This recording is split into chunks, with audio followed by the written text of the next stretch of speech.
It's funny. I mean, the sad reality is like we're still outnumbered. Einen wunderschönen guten Abend. Hier sind wir wieder mit dem CRM-Konvos live in Farbe und diesmal mit einer charmanten Kollegin Nicole von Constellation Research. Und wie Sie es bereits kennen, werde ich im Verlaufe der Veranstaltung immer mal wieder von Deutsch auf Englisch springen, weil nicht nur ich es kann, sondern weil wir halt gelegentlich mal Publikum haben in der Ecke. Ladies and gentlemen, welcome with me our special guest Nicole from Constellation Research and my two chaps and buddies which are having fun with me together here in our CRM conversations. Welcome, Nicole. We are very, very pleased and very happy and grateful that you could make it. Well, thank you so much, Ralph. It's great to be here. Hey. Now, would you like to share a bit about your background, where you came from? And I was the lucky guy which met you, as I recall, last in the round of the other gentlemen, because they have had many opportunities to meet you in other circumstances and in real, not only in virtual. And I find it very interesting that you are one of the chosen ones, which is in the role of the ladies which have the expertise, which are welcome to Paul and Brent in their CRM players. Yeah, so, I'm in good company with Ginger Conlon, for sure. Yeah, we are honored that you are in our little house. Well, thank you so much for inviting me. You asked about my background. Yeah. I actually started my career as an analyst, interestingly enough, completely the wrong way around. I graduated from university with a degree in political economy, so I knew how to break down problems, and I was very, I think, well educated in understanding multiple different influences on problems and trying to make sense of them and make predictions as well, which is an important role as an analyst. So I ended up working for a small little research firm that was based in Mountain View. And not long after I started, it was acquired by Gartner. So I effectively started my career at Gartner pretty early on, and I was there for about 9 years. Not too bad. And actually, most of that time, I was based in Europe. I was based initially in the UK and then in France. And then I moved back to UK when I decided to flee the gilded cage of analyst life and actually do real jobs. So real jobs. So I did a number of different roles in several different technology companies. So I ran market and competitive intelligence. I had a variety of different marketing roles, some offering marketing and application services, vertical specific offering, and of all things UK public sector, because why not have the American on the UK public sector team, and a variety of other customer facing things as well. So I worked across several different companies. I got to focus on areas like cloud providers, for example, IT services companies, which is what I had really covered as an analyst as well. And eventually, after a number of roles, including most recently in the thought leadership team at Cisco, I realized that I really am an analyst, and it's hard to do anything. It's hard to think any other way. It's easy to do other things, but there comes a point where you have to own what you're really good at and inspired by. So I decided to come back to the analyst world, and have been very lucky to join Ray Wong and his fantastic crew at Constellation. So when I joined Constellation, I had a broad background in the technology industry, and I'd also seen and experienced firsthand, and also working with other organizations, a whole lot of the challenges of customer engagement. And although my firsthand experience is in the IT industry, I've worked in a lot of different types of industry focus areas. So I've worked with a lot of companies in many, many different sectors. And for me, the challenges were always very consistent. We've sort of optimized, if you will, at a departmental level around areas like marketing and sales and customer service. And we've done that at the expense of overall customer experience. So the result is very disjointed and fragmented customer experiences. and some very big and deep departmental silos that still make it very hard for companies to overcome some of these challenges and really address what I think a whole lot of businesses know they need to do, which is reorganizing to really put the customer at the center of how they operate. And that's why when I joined Constellation, I decided I wanted to put a stake in the ground and define a fairly broad area of customer experience that's kind of looking at and dabbling across those areas that are primarily the customer-facing parts of any organization. Bravo. Well done. Excellent choice.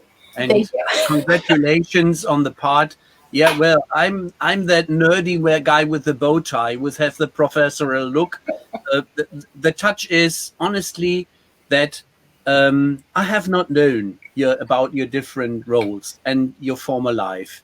So for me, this is fascinating that you started as an analyst and came back to what you love. And you are the one which is in CRM Players together with your colleague, where one has the one has the perception and the reflection. You really love what you do. Are very burning. Yeah, you are on fire for what you are going for. And it's true. I mean, I love being an analyst, but I care very much about customers, and I care about businesses figuring out how to do right by their customers. Because in my view, that is the thing that leads to sustainable business. If you do right by your customers, and if you are really good at understanding and anticipating how their needs and their requirements are going to change, then you will always have a good business ahead of you. There might be rough times, but as long as you're focused on your customers, there's always a path to the next thing. I absolutely. Say it again. I said they will come back. Yeah. Something that I learned from my father. We had an oil company that he always used to deliver our oil at home, and they didn't have the best prices very often, but he wouldn't change from them. And the reason was when they had first moved into the house, and sometimes they were short of money or were struggling, the company did right by them, was understanding, didn't treat them the way a faceless corporation might. And through thick and thin, through 30, 40 years, they never left that company. So absolutely true. Yep. It is what I learned from Marshall, because I was looking for the right expression. Now it's coming, my favorite, the mom and pop shop. And this is Tante Emma in German. And Auntie Emma is the real story of behavioralism, such as knowing your customers, knowing their kids, knowing what they really need, what they really go for, and what you easily can, as trusted advisor, convince them to buy because you know it's beneficial to them, not to you. Yeah, And well, I just have to say something here because I think this is so critical. Business exists because it's beneficial on both sides. Genau. So customers are not buying stuff just because they want to spend money. They're buying things because they need or they want them. And sustainable business is really about, in my view, finding that mutually beneficial balance between the buyer and the seller. So, sellers aren't just in the business of scraping every penny they can get from their customers. They're typically in business because they care about what they do, they care about their customers, and they want to be around for a while. So I think if we look at this as a sustainable kind of ecosystem, for lack of a better word, this is exactly. We'll come back to that later. This kind of symbiosis is really what I think we're striving for, and I think that's a key part of this concept of customer experience as well. Why do you think haven't bigger companies understood this? I actually think many have. I think the problem becomes one of scale. And, Ralph, your example, your description there kind of touches on it. When you've got the mom and pop shop, you as the owner of a business probably know most, maybe even all of your customers. And you might even know them personally. And sometimes it gets hard to distinguish between the things that are really important to know about them from a business standpoint and the things that are a little bit more about a personal relationship. And I think for bigger businesses, it's really difficult to have that same degree of relationship intimacy, let's say, and it's a double-edged sword because you don't necessarily want an intimate relationship with a big company, but you want them to know and understand your needs as a customer. You want them to serve you well. It gets hard because the larger a business you are, the more customers you have, the more difficult it is to not only collect and maintain the elements of customer information and insight that you really need, but the ability to share that across the entire organization. Because what you can do in a small business is very easily and quickly share that information across maybe a handful of people, maybe more, but the more people that are involved on both sides, the harder and harder it becomes. And that's why the technology industry that's trying to tackle this whole big world of customer experience is so big and is booming. Isn't it also to quite an extent a siloing issue or a mentality issue also? I mean, that's what I meant with understood. So impression often is that, well, they are in business because they want to sell something.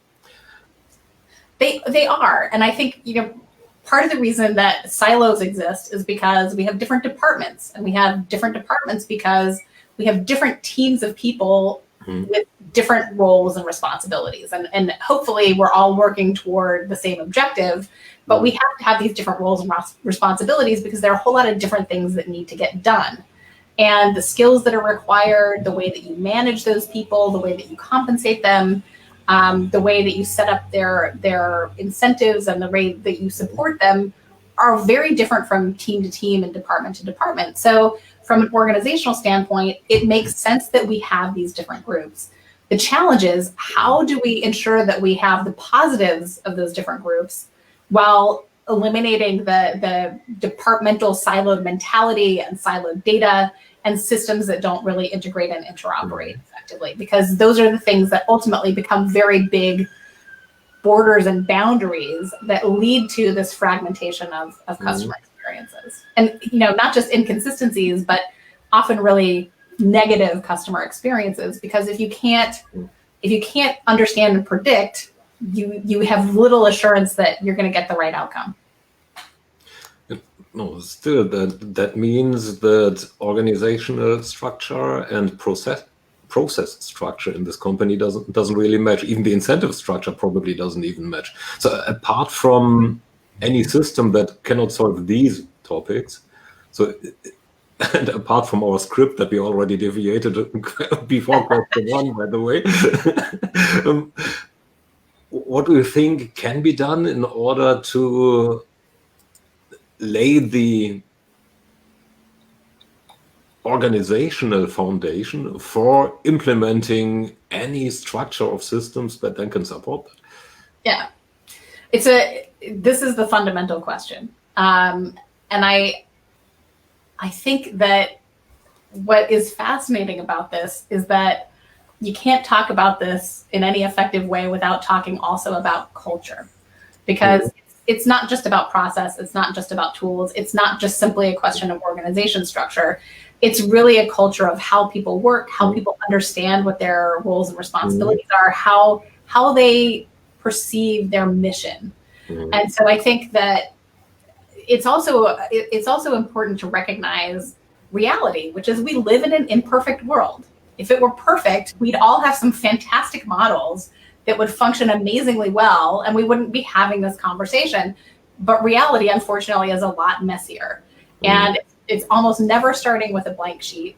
It's always a question of working with what's there, with what isn't there, and trying to stack the deck, trying to increase the odds that we're going to get the outcomes that we really want to have. So for me, this culture question actually becomes a really important one, because I think in a lot of organizations, we still have very much a sort of command and control, top-down management structure, where management tells employees what to do. And the reality is, in today's environment where we're talking about massive customer signals, customer data coming in, very high speed, the need to operate sometimes in whether it's real time or something close to real time with low latency, at least, there's simply not, there's no time. There's no ability to process all of the information and all of the decisions in a top-down kind of model anymore. So from a cultural standpoint, I think the critical issue is moving to an environment where the focus from the top of the business throughout it is on giving employees a very clear and consistent sense of mission. It has to be clear, it has to be concise, and it has to be frequently reiterated. You know, everybody needs to know. We have to give employees the tools and the information that they need to do their jobs effectively. And then we have to trust them to do it. We have to give them a clear sense of what their scope is, and then trust that they're going to make the right decisions for the customer and for the business in the course of their day-to-day work lives. And I think if that is the starting principle, then it becomes a lot easier to figure out how to make organizational and process changes, as well as evaluate the technology tools that are going to be most likely to actually help institute that kind of operational environment. Interesting that you just avoided another buzzword. You said what their scope is and not what their purpose is. What made you take that choice? Folks, I want to share that comment from Michael. As I'm a rude translator, larger companies are more consisting out of smaller entities. In Germany, these are these limited GmbHs, and they are most focused on getting their money out of each other instead of looking for the customers.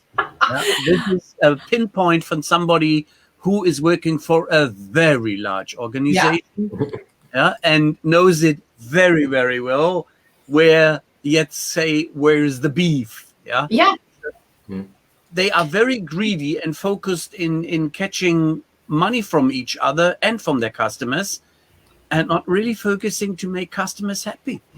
Well, you know, one of my favorite examples of this, and there's a whole episode in debating this topic, I'm sure, but is the example of General Electric. I think one of the big reasons why GE so spectacularly stumbled so far is because as a business, it became almost exclusively focused on internal transfer pricing and internal customers instead of external customers. If that business had been as focused on external customers as it was on internal pricing transfers, there's no way they would have done so badly, because there were plenty of signals coming from those customers about what was happening, what they wanted, what was changing in the market environment, what they needed. But because all of the focus was internal rather than on customers, they didn't see that and they didn't act in time. And it was a pretty colossal failure. Michael will love it. Michael, das ist ja genau exakt das, was du gerade geschrieben hast. Also fantastisch zu sehen, dass du da offensichtlich auch den Blick auf den Schmerz hast. You have a real focus, Michael, on the pain points, which really troubles us in being better for our customers and more beneficial and getting more sustainable business. But this is an exciting opportunity to ask you for where can we get better in focusing on people, customer centricity, and what can we do even better in that time where life gives us a lot of lemons and we would love to make some more lemonade out of it. Yeah, you described this as a consistent challenge earlier, and I love that phrase, because consistent challenge is a very nice way of saying, we've been doing the same crap for 20 years. Why can't we get it right? Yep. Well, you know, and you guys all know Paul Greenberg very well. This is what he says too. Yeah. You know, the principles of customer relationship management have not changed over the last 2 decades. We're still trying to do the same thing that we started out trying to do in the early days of CRM software. And although the software and the tools have changed an awful lot, I think the ultimate goal is really still very much the same. I would argue that we're in a much better situation today than we were 2 decades ago in terms of both the capability and the ease of use of the tools, as well as our understanding of what the basic components are that we need as businesses in order to do that effectively. I will say, to borrow the oft-used phrase, the future is here, it's just not evenly distributed. And I think that's very much the scenario here as well. The thing is, I think as forward-leading or forward-thinking businesses know that what we really need to do is understand how to do 2 things. One is to think of our customers as individuals and really understand them as individuals. And I'll come back to why. But the other is to read and interpret all of those signals. So not just to collect that information, to collect that data, but to be able to make sense of it. So that's analytics. And also to be able to take appropriate action at the appropriate moment in time based on that information. And that's really operations. So operations and analytics based on the insights that we have. And you'll note I say insights and not just data, because yes, data matters.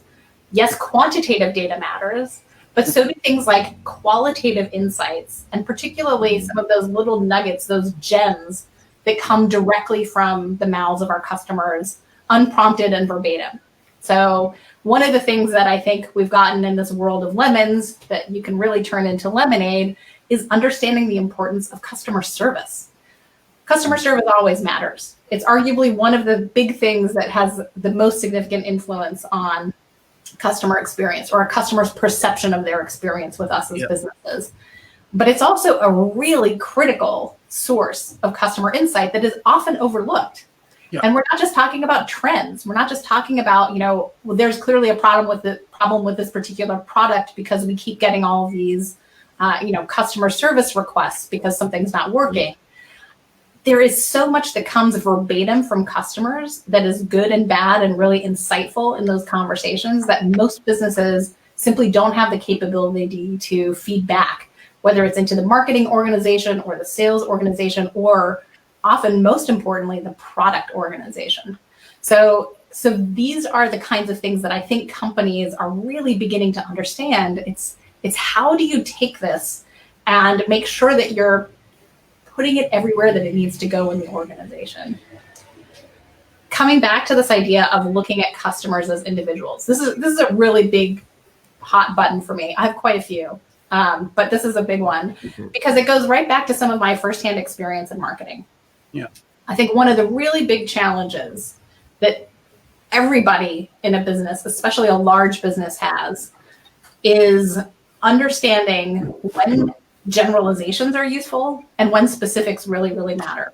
And the fact is, you can generalize from specifics, but you cannot infer specific behavior from generalizations. It just doesn't work.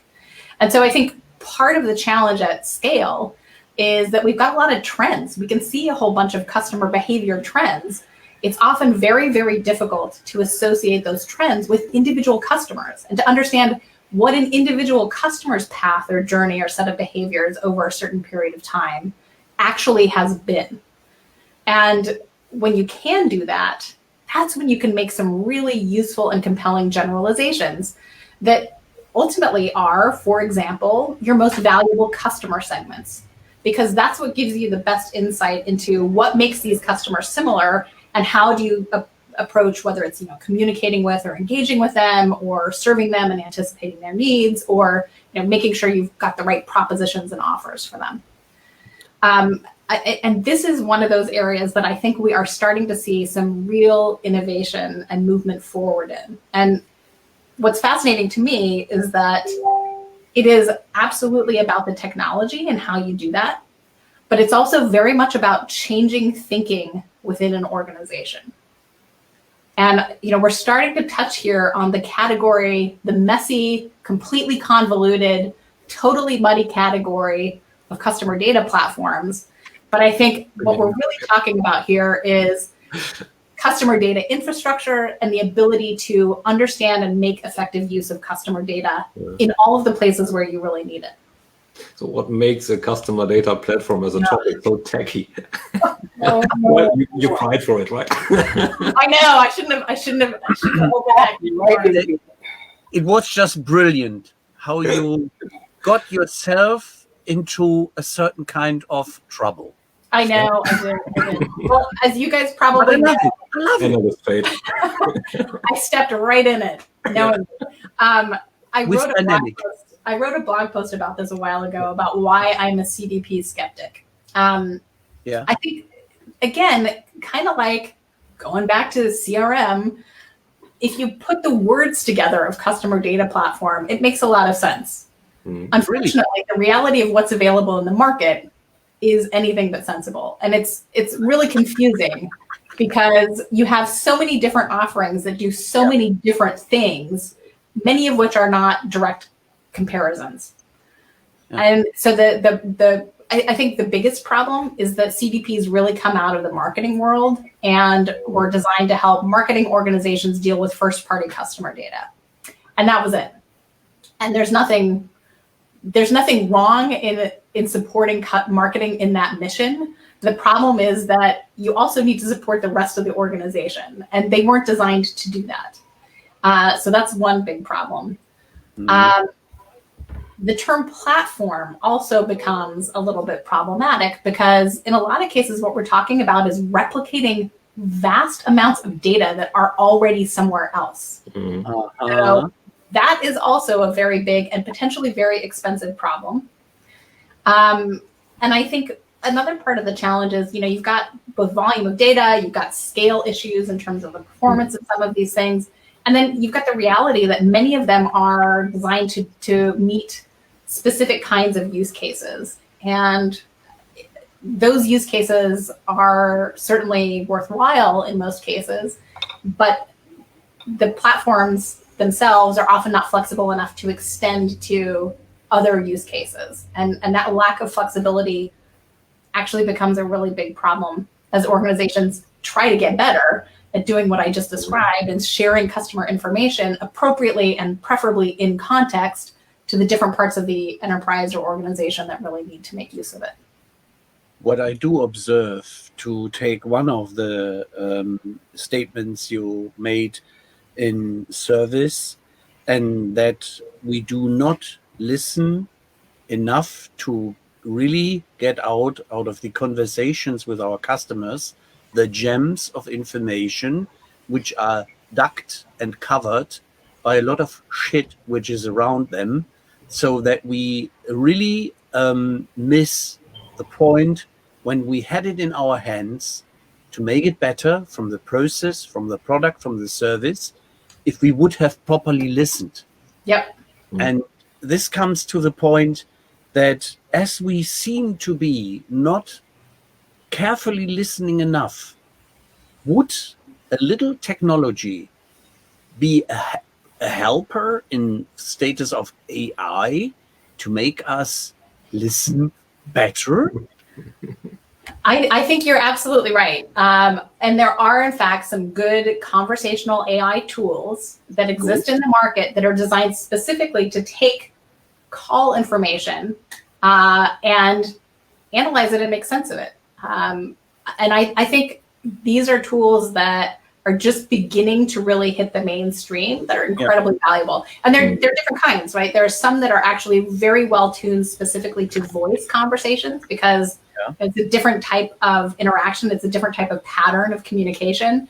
There are several that are very focused on text-based interactions as well. And, there's also the ability to connect that in with some of the other clickstream data that we see, for example. So what are the actual behaviors of customers across different digital properties or apps, for example? And all of these things are really, really important bits of insight, not just because of the things that customers directly say, which are often kind of jaw-droppingly insightful, especially when the right people hear them, but it's the difference between actual customer behaviors and what people say they're going to do. And I can tell you honestly, as an analyst who spent a lot of time trying to forecast various technology markets and interviewing, right? So, trying to interview people to understand what they were going to spend money on, and then looking at the vendors in a certain market and how much revenue they made, what people say they're going to do and what they actually do are two very different things. And I think that is true for everybody everywhere. So what's really crucial here is getting to that actual observable behavior, the observable behavior and the verbatim feedback from customers. And those things in combination are incredibly powerful. How to get the observable behavior in an offline scenario. It's technologically, it's fairly simple in an online scenario. Yes, yeah, you're right. I mean, and arguably, that's what we're spoiled with right now. Yeah.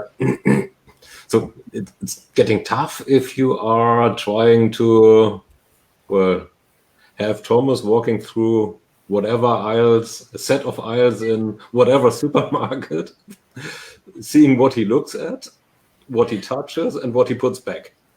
Although there are a whole lot of retail technology companies that are very investing in trying to do that. Well, but the other aspect is, and going back to Ralph's earlier question about AI, in a business-to-business context, I think we're also getting a lot better at taking some of those offline observations and ensuring that we record them somewhere, that we're able to incorporate them and keep track of them. And this is where, again, I think one of the sort of least acknowledged but most important uses of AI today in anything to do with customer experience is actually the digital assistants that help salespeople through the administration of their day-to-day jobs. Yeah. Because I don't know about you guys, I've worked with a lot of different salespeople, and they almost universally prefer to do things over their phone and absolutely hate administrative work. So anything that a digital assistant can do to provide prompts and timely information before meetings, to provide prompts to get follow-up notes or any input on exactly what was discussed in a meeting. And again, sometimes we're talking about actually recording a conversation, even in person. All of these things that help to reduce the administrative burden, that help to increase the timeliness and accuracy of data going into systems. All of that stuff really helps not only to incorporate some of the offline interactions, but really enrich and improve our customer data, ultimately. I'd love you to comment on a post that I did earlier this year. The solution to exactly that problem was be where I am, system, be where I am, system, work like I do, and talk to me, speak with me. Interact with me. I'd love to hear your comments on that post. I will definitely look at that, Thomas. But I wrote one too that was looking at this idea that we need to think differently about business applications. We need to think about interfaces, process and workflows, and data flows for very much this reason. Because I think what we're really talking about here, when we start to really understand and function as businesses that put customers at the center, is how to make our employees' lives much easier and much more streamlined to actually focus on the work of engaging with and interacting with customers and meeting customers' needs. And that means creating the kinds of work environments that are adapted and suited to the kind of work that those employees are doing. And it's not all the same. The way that the analytics team works is very different than the way a frontline account manager works. And so we need different environments. We need some different interfaces and some well-tailored tools, even if we're talking about sharing the same information and probably connecting a lot of the same kinds of actions that each of these teams, again, add in marketing, different parts of marketing, add in customer service, add in field service, and you begin to see the complexity that's involved. One size does not fit all. And this is about, really, in my mind, the most compelling part of the future of work, which is recognizing that we need to design for the kinds of work that people actually do. Yes. It is very much the story about what I learned in one of my first engagements when I was hired by an Austrian CRM company, which is now a part of Aurea, which is a lot of crap and I don't like. Tell me what you really think, Ralph. Don't hold back. I'm not known for being here political correct because I'm not in diplomatic service. My diplomatic service is for my customers, and I want them to come back and not to buy shitty crap. So this is exactly how I'm driven. And I'm driven and I'm on fire on that one, that I would like to see those things which are working and not the ones which are vapor marketing or buzzword bingo. So when I first saw, I call him the messiahs and evangelist on CRM, Mark Benioff, when he's wandering around and making his keynotes and his speeches, and he says, I only use this phone to direct and organize and steer my whole organization. It's no longer a marketing attitude. It is really what he is driving for. And then him seen as a big marketing blah blah, on that hand, I have to show respect. And I say, okay, Mark, I misjudged it, and I see now you are going for the real beef and the long-term run. Yeah. On the way, there is some distance to cover. But what I really like is what Thomas expressed these days, and when we had on one of conversations, why do the sales reps hate their CRM?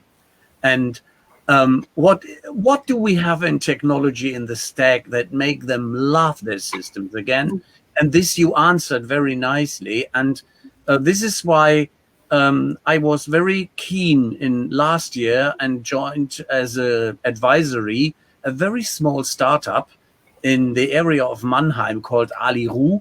And these guys said, we have to make the sales rep life as easy as possible. We have to make the service reps life as easy as possible. We have to look for the guys which are in inside sales to make their life much more fun than it is right now. Yeah.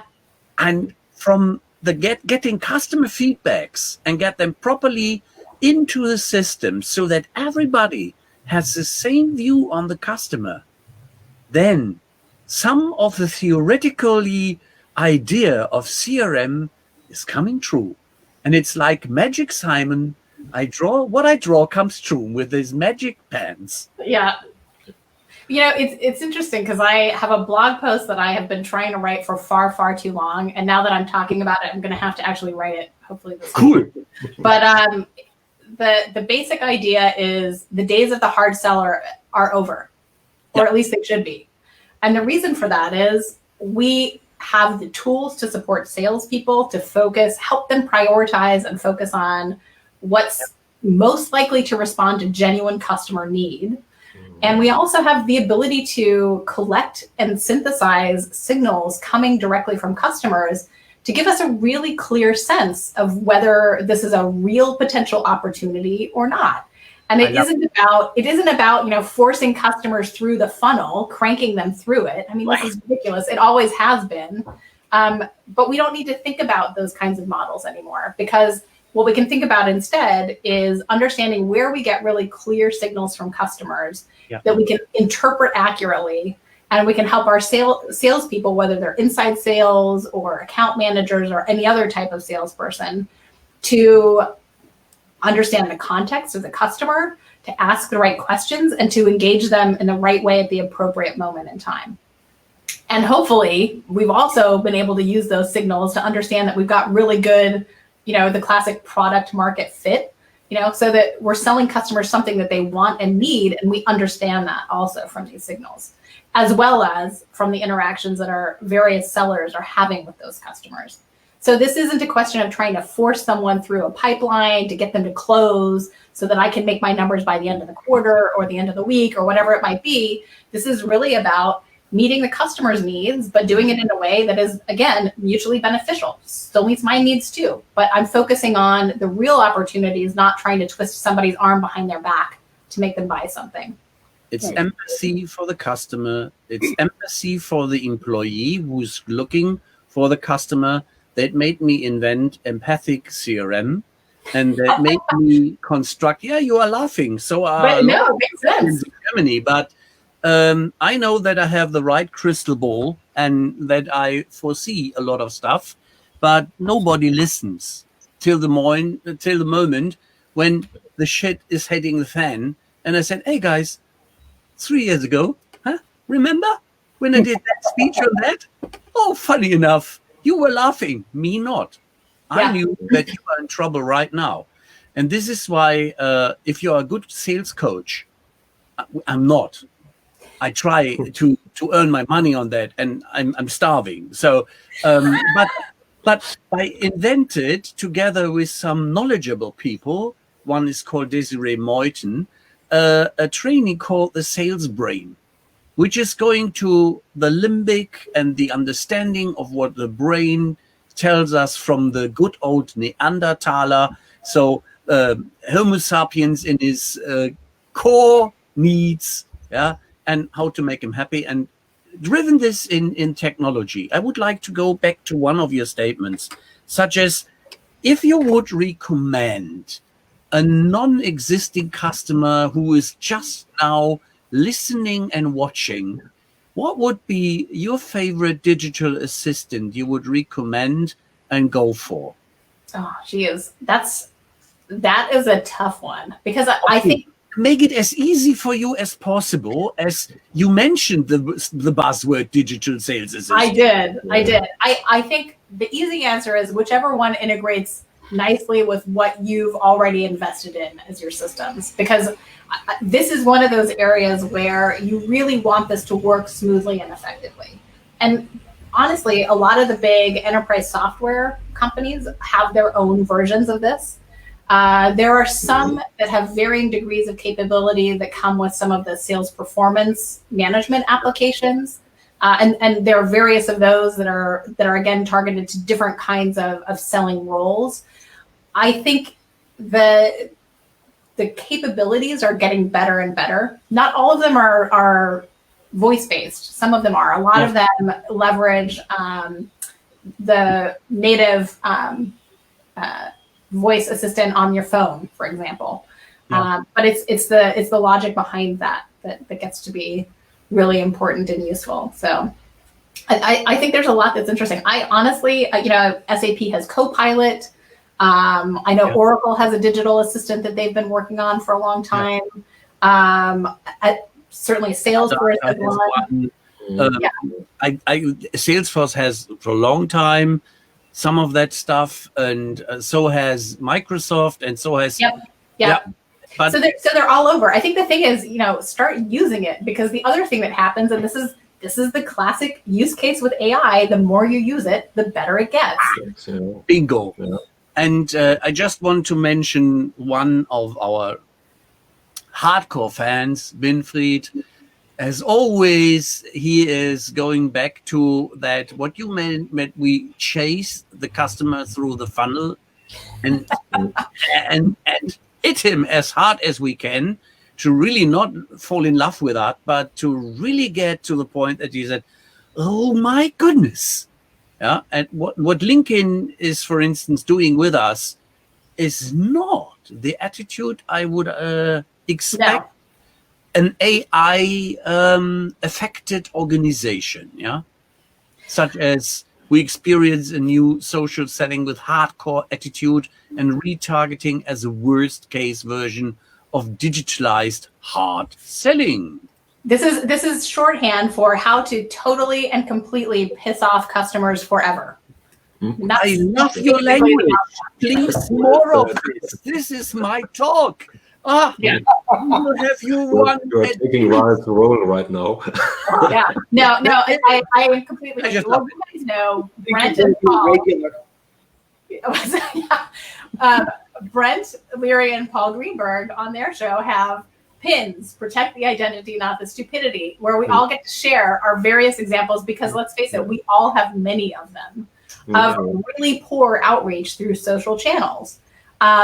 It's horrible. And honestly, when social outreach and engagement is done well, it is amazing and it's magical. But unfortunately, it is the exception to the general rule that most of it is pretty crap, and frankly, pretty crass as well. And I find it astonishing, because all of us on social media, whether it's on LinkedIn or on Twitter, or, heaven forbid, do a Google search and find what you can find about me on the website. I've got plenty of stuff up there just on the Constellation website alone. You can find out an awful lot about me, about what interests me, what I do, what my company does. what might actually be my priorities and interests. All of this stuff is there. It's ripe for the taking. Use it effectively.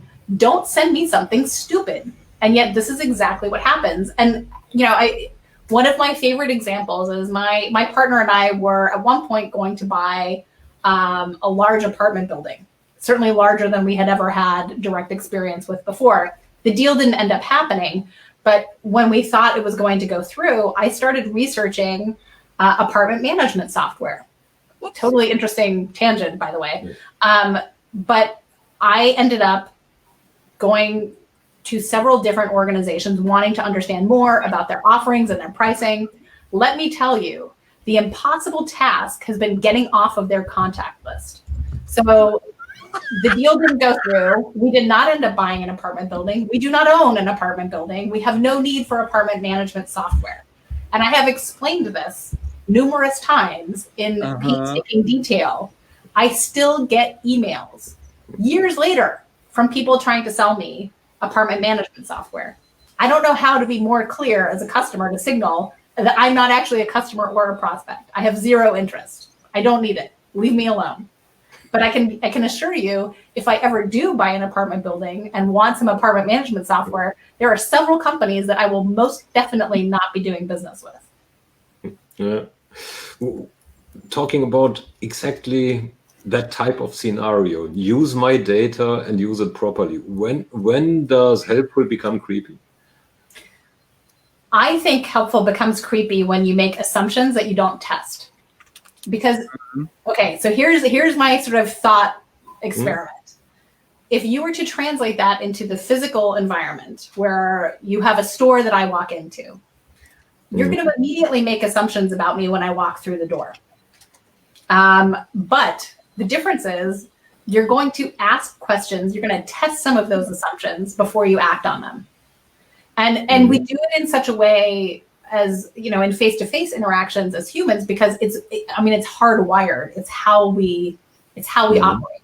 It's not just reading body language, although it's also that, but it's really understanding all of the signals that we're getting. And I think the challenge that we have in the digital world is we have not fully recognized, it's this sort of unconscious incompetence, we don't know what we don't know.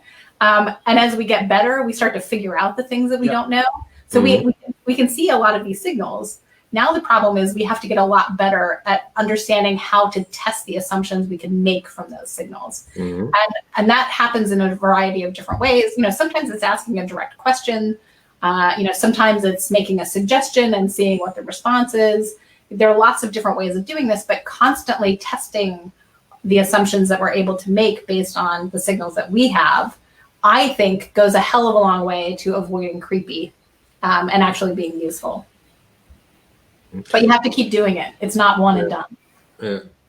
Backtracking a little, so a while ago you said something to the extent that, well, basically everybody works different.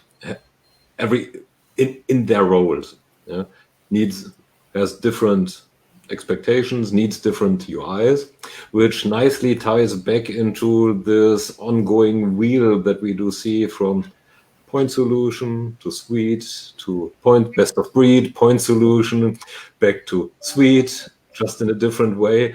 My favorite cycle. Yeah. What's your thought on that? Where should one go? Should one go best of breed or tie oneself to a platform, whatever platform is? Question is, what is a platform? Yeah. So, what do you think? Is a platform the same as a suite? I mean, that's the other big question too. Yeah. Marshall, what were you going to say? I said, good one. Yeah. What's your point there, Mark? Platform the same as the suite. That'll be the next question. Yeah. I don't think they are. I think platforms and suites are different. And I'm sure we'll get a lot of mail on this one. But to my mind, platforms are, and there are different kinds of platforms at different levels of abstraction and different technology layers that are doing different things. But the basic principle to my mind of a platform is that you have a standard base that allows you to add and integrate capabilities on top of it. So you're addressing some of the things like where is the data? What form is it in? Where does it go? How do you design a workflow? How do you design a process? Especially if you want to try to automate it. I think these are the things that become really critical in a platform. And of course, if you're talking about things like a compute platform, you're talking about processors, you're talking about storage, you're talking about, you know, the basic capability that powers everything that you're doing. What I think is great, and where I do think we've got technology tools that are in many ways superior to what we had, say, 15 or 20 years ago, is that we have a lot easier forms of integration.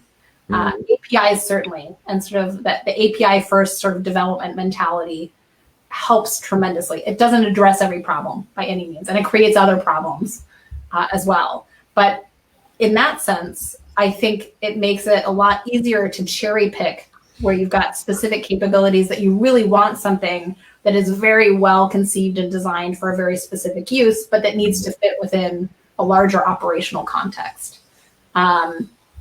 You know, and I think some of the sales tools, for example, probably fit into that description.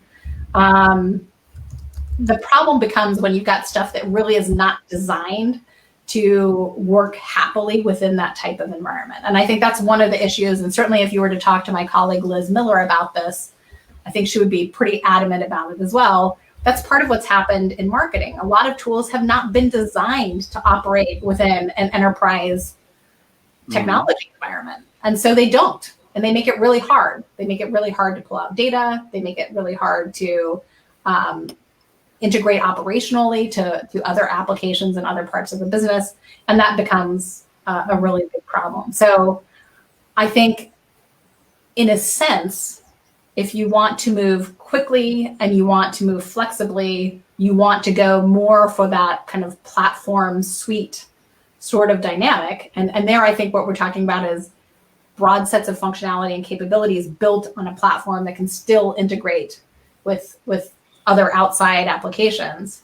To my mind, the ideal is a situation where you have consistent data models, you have the ability to integrate really quickly and add capabilities and have them work because they're designed to be integrated. I mean, that's ideal. And sometimes that happens within, you know, a platform / suite. And sometimes you can also do that within an ecosystem as well, where you've got partners that might have, you know, additional software capabilities beyond what's directly within that platform or suite, but that integrate easily and effectively. I wanted to share Winfried's view on platform and suite, a logic view versus the technology view. Now I can hide it again. Yeah. Yeah, and I think that's true. I am presenting it as more of a conceptual view than a technological view. Hopefully it's consistent. I think there's some consistent threads there. You see us so much in silence, as we love to listen and catch up with the senses and what you are telling the audience and us, and it's very, very interesting. Yeah. Thanks, Ralph. Basically, we are in awe. But I don't know how that happened. I'm in more than confident company here. But what does, if I think we can agree. Well, my view is very similar. So what we have come back to is a suite approach, just that the connection is different. So earlier we had it in just one single big blob, like SAP CRM7, yeah. And it was a monolith. Siebel, the monolith that just could do everything. Yeah. So now, via the deviation, or forced basically by the cloud, which brought us clouds, silo solutions. Customers found that silos have a challenge. They create silos. So, and which brought back some kind of a way of connecting them back into a suite, not a suite, but a suite. by means of a technology platform. Yeah. So this is my view on it, which is very similar to what you just expressed and what the sentiment of Winfried basically is. They are different. So, but the interesting question is, what should be part of the technology platform and what not? Well, this is a great analyst answer. It depends. And that's the big challenge. Analyst and consultant, yeah. Yeah, exactly. But it really does depend. And I think that is the messy reality that we live in today. It matters where you're coming from. It matters what you've already invested in. Yeah. It matters what your appetite is for risk and change. And it very much matters where you want to get to and how quickly you want to get there. And this is one reason why I spend so much time trying to focus on what's pragmatic and what's practical, because this is the kind of scenario where it's really easy to draw a beautiful sort of schematic or reference architecture that will never exist in reality. Or maybe once somewhere, by chance. The marketing slides. I think what we're talking about is how do you most practically get to the operational functionality that you really want? How are you thinking of what those needs are in a way that's flexible but can be achieved? And that leads to some very, very specific answers based on individual circumstances. That's my love very much the sense you mentioned with pragmatic and the ideal as the simplicity and the charming aspects of the integration and the flexibility of the Lego bricks out of Scandinavia is for me the basis of a lot of thinking approaches. I try to explain complicated, hard to understand aspects to customers and other people which do not know me very well. I make it simple, understandable, and I describe building a CRM system is like building a house, because people do understand this. This is a picture in their head where they have some kind of a clear view. They have their cinema in their head. It's like configuring a car. Yep. They already did it in some ways. Now, the point is, if we go for the pragmatic approach, what would be your three things you think of which are honored to become trends in 2021? I'm going to take a slightly different approach to answering this, because you feel free to do so. I think the big trend that we're going to see in the next year and going forward, because that's the way of these things, right? You have the real mavericks that are out leading the way, and then others begin to follow once it becomes better understood and more widely known. I think there's an awful lot of focus, and I think it's correct, on everything that's coming to be described as revenue operations. And I think that makes a lot of sense. The word of caution that I would sound here is that it's very easy to lose the customer in that terminology, but I think if you have the right philosophy, you can do this really accurately. We've seen this in the pandemic because businesses have to operate. They have to be healthy. They have to keep going. And you can sometimes afford to, Marshall, in the oil company example, to let a customer defer payment for a while. Ultimately, you have to get paid for what you're delivering, and you might not necessarily have to get paid for absolutely everything at list price, but you have to make sure that you're maintaining cash flow, that you are at least breaking even, probably, hopefully generating a profit. These are all the things that allow a company to survive and thrive. So from that perspective, revenue is the ultimate lagging indicator in many ways of a customer relationship, but it is also the thing that keeps a company going, because it's money coming in the door.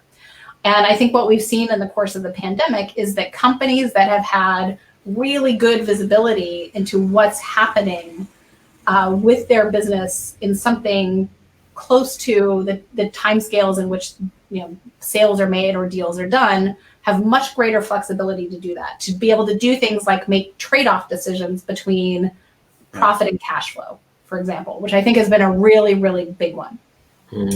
All of this ultimately comes back to the ability to understand the life cycle of customer interaction and engagement, from starting with outreach to new customers potentially, certainly the actual process of making a sale or ensuring a purchase is made, all the way back to, what happens post-purchase, and the fact that this is not linear. This is something that is constantly happening with an individual customer. They may be in multiple points along this continuum at a given moment in time. I might have bought something that I've got an issue with while I'm still considering a next purchase, for example. Or I'm curious to find out what might be coming down the line that I might be interested in purchasing in the future. So all of these things ultimately are tied to revenue in a lot of ways. And if you can think about that stuff and manage that effectively and get some real operational insight into what's happening at the appropriate moments in time, you have tremendous leverage to manage your business effectively. And, to understand, if you're a financial services institution, you maybe don't want to be offering a commercial loan to somebody who has requested a payment holiday on their mortgage, for example. Yep. Or maybe you do, maybe under certain circumstances, you're happy to do that. So all of these are the kinds of questions that ultimately come back to, how do you effectively run your business? How do you ensure that you can weather unforeseen circumstances or unpredictability, which is, I think, the best byword for what we're going to see next year, and yet still maintain a good relationship with your customers and understand and anticipate their needs. So that's my big prediction, and it touches on a whole bunch of stuff. Oh yeah. Oh yeah. Including the as per yet unanswered question of how to tie potential revenue, because that's what you want to get, with the input signals that enable managing into that direction. Yeah, absolutely. It helps to have good analytics and to have good quality data going into the analytics. Yeah. So we are on top of the hour, by the way. So what? Right. So what? Yeah, it means we only have half an hour to go. Apart from some of us might have a tighter schedule than others of us. So Really? I'm happy to continue, but that depends heavily on your timing, Nicole. I've got a few more minutes. Not a whole lot, but a few. Okay.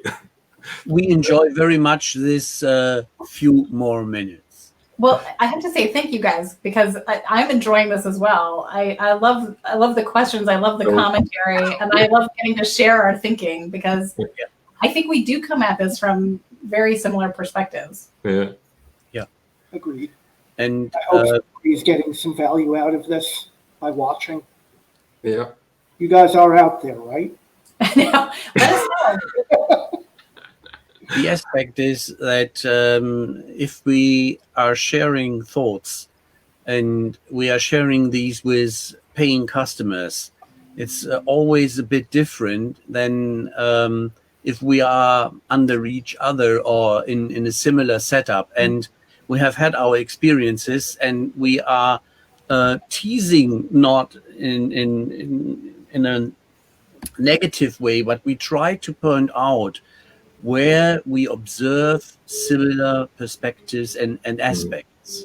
Yeah. And I believe that AI is something, I like these planes, that AI is something which is chased through the village, and a lot of buzzword bingo is played around with. And I would love at least one comment on that, what you find is usable, and from the pragmatic aspect, really AI which one can use. Yeah, well, we touched on the digital assistants already. I think AI that is focused on specific problems or questions and that is integrated into a work environment is generally the most effective, in my observation at least. So I think things like contact center agents, for example, there's an increasing use of artificial intelligence, as well as machine learning, so different levels of sophistication there, in helping agents get to knowledge and information that they need to serve customers effectively. So tackling one of the areas of knowledge management that has been a long and intractable issue in a whole lot of organizations. So that's another one. And I think that's an area that's improving, again, fairly quickly, but this is the typical kind of hockey puck thing. It takes a little while, and once it starts to get good, it gets typically a lot better, a lot more quickly. I do think that there are lots of different ways in which we're seeing, whether it's machine learning and a continuous loop machine learning, so it's not just happening once, but it's continuing based on incoming data to reassess and re-answer questions, whether it's, is this the same person? Is this the same customer? Or, what do I need to know about the performance of a campaign or what have you? I think these are the kinds of things that are incredibly useful because it's taking away some of the grunt work.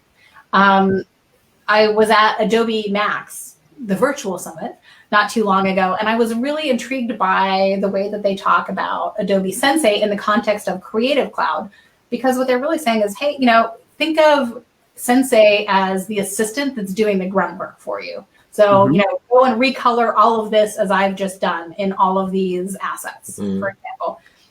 I think those are the kinds of things that are not necessarily really sexy. They don't get people's attention, but I think that's the kind of stuff that works really well, and it really meets a need.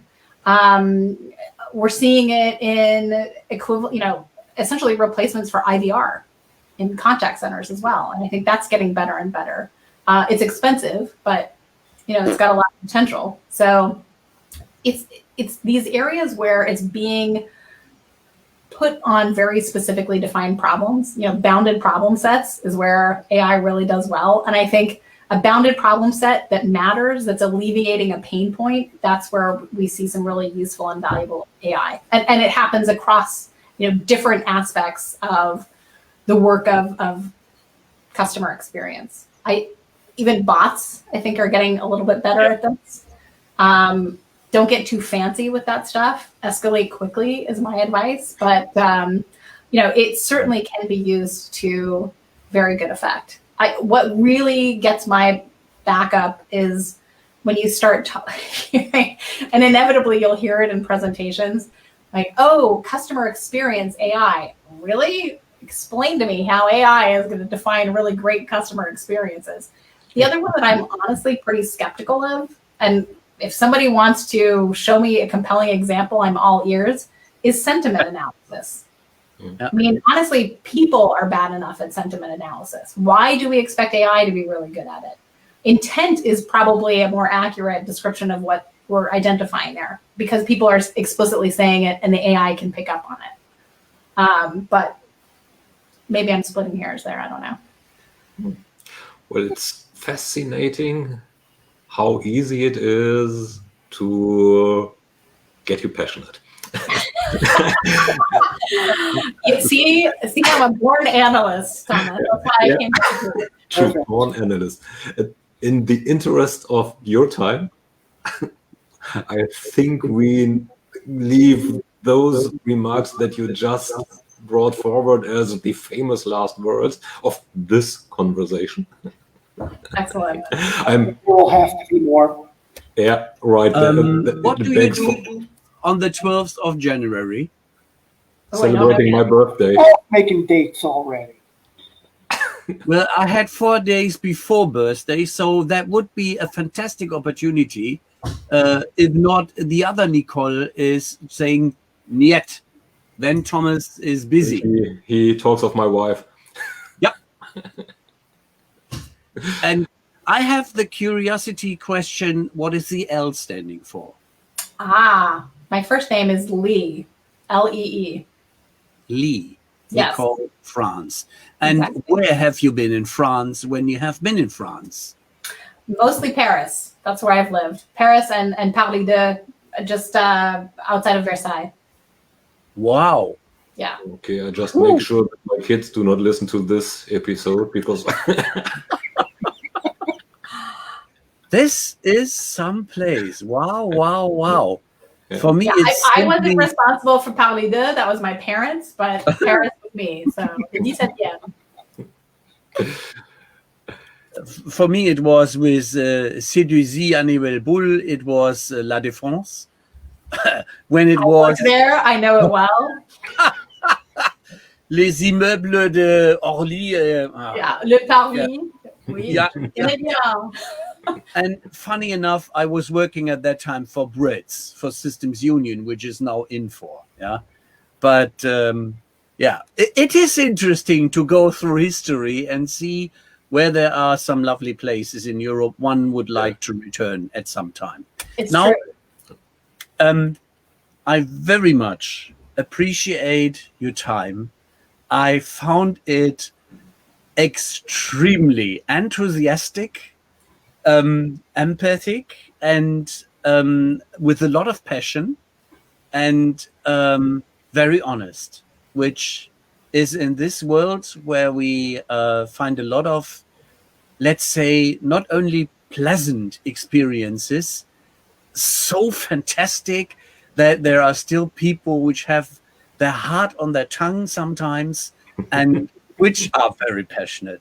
I am looking forward to our next conversation, and thank you so much. Thanks a heaps, yeah. Thank you. Thank you, Ralph. Thank you, Thomas. Thank you, Marshall. It's been a pleasure. It's always great talking to you guys. And it was fun to get to do it with an audience this time. Yeah, and Marshall is far too silent. I know. More. I will have a microphone the next time we do this. A good microphone. Promise. Good on that one. Okay. I officially will now end the session, but you know,